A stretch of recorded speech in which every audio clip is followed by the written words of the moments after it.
Pemain keturunan Hairo Ridwal dikonfirmasi akan menjadi nama selanjutnya yang diproses naturalisasi untuk membela timnas Indonesia. Sebenarnya, Hairo Ridwal pernah membela timnas Belanda. Ia tercatat punya 3 caps bersama di Orange, yakni saat mentas di kualifikasi Euro 2016. Namun dia disebut-sebut masih memenuhi syarat karena masih berusia 19 tahun saat membela timnas senior Belanda. Kabar pemain anyar Royal Antwerp itu akan membela timnas Indonesia belakangan muncul lagi. Hal itu setelah media-media ternama Belanda menulis Hairo akan susul Kevin Dix untuk bela timnas Indonesia. Pertandingan La Liga antara Barcelona melawan Atletico Madrid pada Desember dapat digelar di Miami, Amerika Serikat. Presiden La Liga Javier Tebas berbicara tentang keinginannya untuk membawa pertandingan La Liga ke negara lain. Para petinggi La Liga berharap FIFA akan menyetujui rencana tersebut. Seperti yang dikabarkan BBC Sport, ini akan menjadi pertama kalinya pertandingan La Liga dimainkan di Amerika Serikat. FIFA akan membuat keputusan terakhir tentang ulasan tersebut. FIFA mengumumkan akan membentuk kelompok kerja untuk melihat dampak potensial dari pertandingan domestik yang dimainkan di luar negeri. Manchester United berpeluang untuk segera mendapatkan tambahan tenaga berharga dengan mulai pulihnya bek baru mereka, Leny Yoro. Manchester United telah memperlihatkan Yoro yang sudah bisa ikut dalam latihan tim. Yoro kini tengah melakukan latihan individu terpisah serta menjalani pelatihan di pusat kebugaran United. Pihak klub menekankan bahwa masih ada beberapa hal lagi yang perlu dilakukan sebelum Yoro benar-benar debut bersama MU. Bukan tanpa alasan MU rela membayar mahar yang tinggi kepada Lille untuk Yoro. Di musim lalu, Yoro menjadi andalan utama dalam pertahanan Lille dengan total memainkan 44 laga di semua ajang.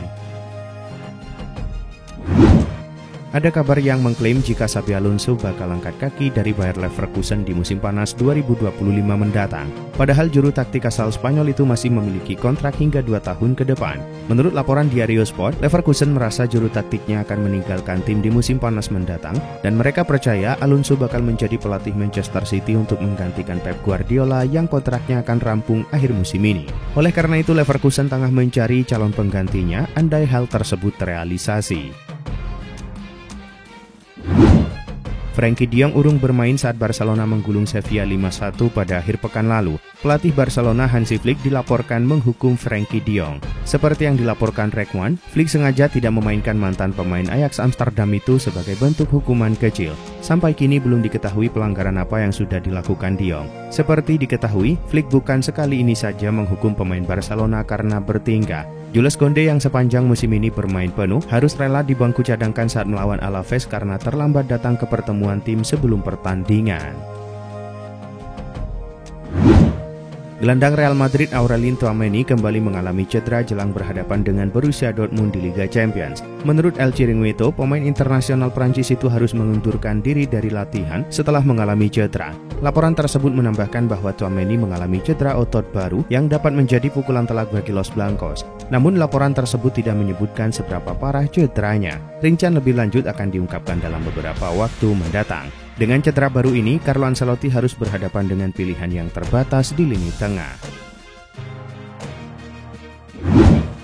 Menurut laporan dari pakar transfer Fabrizio Romano, Barcelona terus berupaya mengamankan masa depan jangka panjang para talenta muda mereka.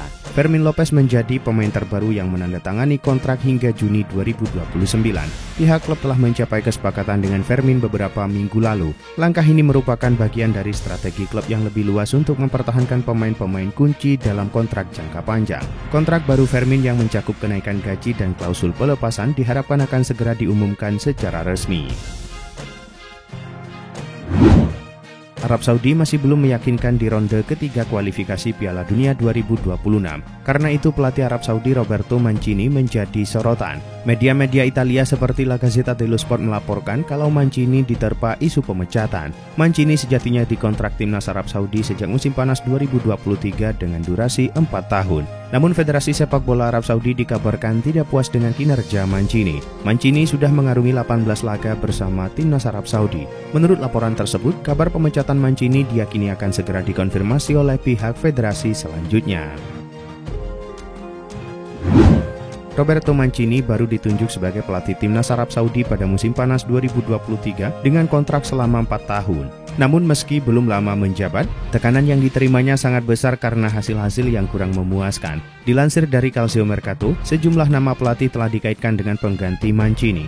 Hal yang paling mengejutkan adalah masuknya Zinedine Zidane dalam daftar kandidat. Zidane yang belum memiliki pekerjaan sejak meninggalkan Real Madrid pada 2021 dikabarkan menjadi pilihan utama Arab Saudi. Mereka siap memberinya tawaran besar agar ia mau kembali melatih. Asa Barcelona dan Liverpool untuk mendapatkan jasa Joshua Kimmich di musim panas nanti tampaknya akan menemui kegagalan. Sang gelandang dikabarkan kini memutuskan untuk melanjutkan karirnya bersama Bayern Munchen. Fabrizio Romano melaporkan bahwa Bayern Munchen saat ini semakin dekat untuk memperpanjang kontrak Kimmich. Mereka bahkan menawari peran yang krusial pada sang gelandang untuk beberapa tahun ke depan. Kimmich dilaporkan luluh dengan rayuan Bayern Munchen tersebut. Alhasil, ia membuka diri untuk mendiskusikan kontrak baru tersebut. Ada rumor baru datang dari Manchester United. Striker anyar mereka Joshua Zirkzee dilaporkan ingin cabut dari Old Trafford di Januari 2025 nanti.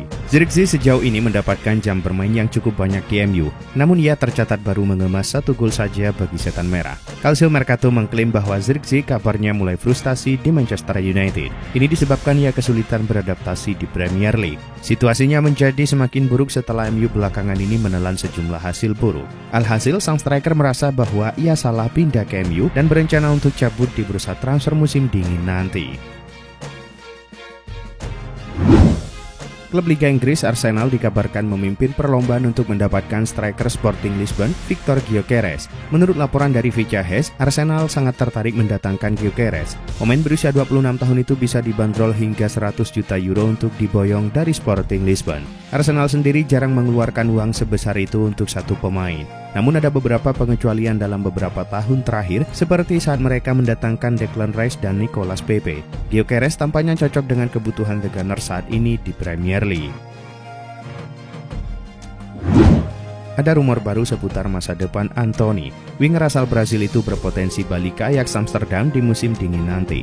Dilansir The Telegraph, Ajax Amsterdam dilaporkan berminat untuk merekrutnya kembali. Pasalnya, lini serang Ajax tidak cukup produktif dalam mencetak gol. Alhasil, Antony dinilai bisa memberikan dampak yang bagus untuk tim mereka. Menurut laporan yang sama, Ajax tidak akan kesulitan untuk memulangkan Antony di musim dingin nanti. MU siap melepas sang winger secara permanen maupun pinjaman karena ia sudah tidak dibutuhkan di skuad Setan Merah. Ada kejutan dari mantan bintang sepak bola Italia Francesco Totti. Pemain ikonik AS Roma itu mempertimbangkan kembali bermain sepak bola profesional di usia 48 tahun. Totti menjadi satu dari segelintir pemain one club man di sepak bola modern. Pemenang Piala Dunia 2006 itu memperkuat Roma selama 24 tahun sebelum gantung sepatu pada 2017. Totti telah membuat 250 gol dan menjadikannya sebagai top skor sepanjang masa Giallorossi. Dalam sebuah wawancara baru-baru ini, Francesco Totti mengaku diminati beberapa klub Serie A. Totti mengaku akan mempersiapkan diri dan merasa masih sanggup bermain di level tertinggi. AC Milan sukses mengatasi perlawanan klub Brugge pada laga matchday 3 Liga Champions. Bermain di San Siro Rabu dini hari waktu Indonesia Barat, Milan menang dengan skor 3-1. Christian Pulisic membuka keunggulan untuk Milan di menit 34. Tim tamu harus bermain dengan 10 pemain setelah Rafael Onyedika di kartu merah wasit. Meski begitu, klub Brugge justru bisa menyamakan skor di menit 51 melalui Kyrianis Habe. Pada akhirnya, Brestiani Rinders di menit 61 dan menit 71 memastikan kemenangan AC Milan dengan skor akhir 3-1. Hasil ini membuat AC Milan meraih kemenangan perdana di Liga Champions musim ini. Arsenal menjamu Shakhtar Donetsk pada laga lanjutan Liga Champions. Bermain di Emirates Stadium Rabu dini hari waktu Indonesia Barat, Arsenal tampil dominan sejak awal laga. Namun tim tamu bisa menahan gempuran yang terus dilancarkan tuan rumah. The Gunners baru bisa membuka skor di menit 29 melalui gol bunuh diri Dmitro Riznik. Skor 1-0 untuk Arsenal bertahan hingga babak pertama usai. Pada babak kedua, Arsenal masih menguasai jalannya pertandingan. Namun hingga laga berakhir tidak ada gol tambahan yang tercipta. Juventus menjamu VfB Stuttgart pada laga matchday ketiga Liga Champions. Tampil sebagai tuan rumah, Juventus justru kesulitan menghadapi permainan tim tamu. Stuttgart menang penguasaan bola dan menciptakan lebih banyak peluang ketimbang Juventus. Namun kokohnya pertahanan si Nyonya Tua membuat skor 0-0 bertahan hingga babak pertama usai. Pada babak kedua, Stuttgart sempat mencetak gol namun dianulir wasit setelah meninjau VAR. Stuttgart mendapatkan penalti pada menit 84. Wasit menunjuk titik putih usai mengecek VAR dan menilai Danilo melakukan pelanggaran. Beruntung, tendangan penalti Enzo Milot berhasil ditepis kiper Juventus. Namun pelanggaran tersebut sekaligus berbuah kartu kuning kedua untuk Danilo. Juventus pun harus bermain dengan 10 orang. Pada akhirnya, Stuttgart berhasil memastikan kemenangan dengan skor tipis 0-1 berkat gol El Bilal Toure pada menit 90+2.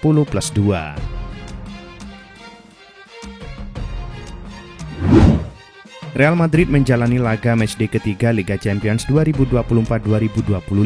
Menjamu Borussia Dortmund di Santiago Bernabeu, El Real justru kebobolan di menit 30. Gol Daniel Malen berhasil membawa Dortmund unggul 1-0. 4 menit kemudian, gawang Thibaut Courtois kembali kebobolan. Kali ini, Jamie Bynoe Gittens berhasil menggandakan keunggulan tim tamu. Madrid akhirnya bisa mencetak gol balasan di menit 60 via sundulan Antonio Rudiger. 2 menit kemudian, Madrid berhasil menyamakan skor 2-2 berkat gol Vinicius Junior. Madrid berbalik unggul di menit 83 lewat gol Lucas Vazquez. 3 menit kemudian, Vinicius kembali mencetak gol dan membawa El Real unggul 4-2. Pada akhirnya, gol ketiga Vinicius di menit 90+3 memastikan kemenangan Real Madrid dengan skor akhir 5-2.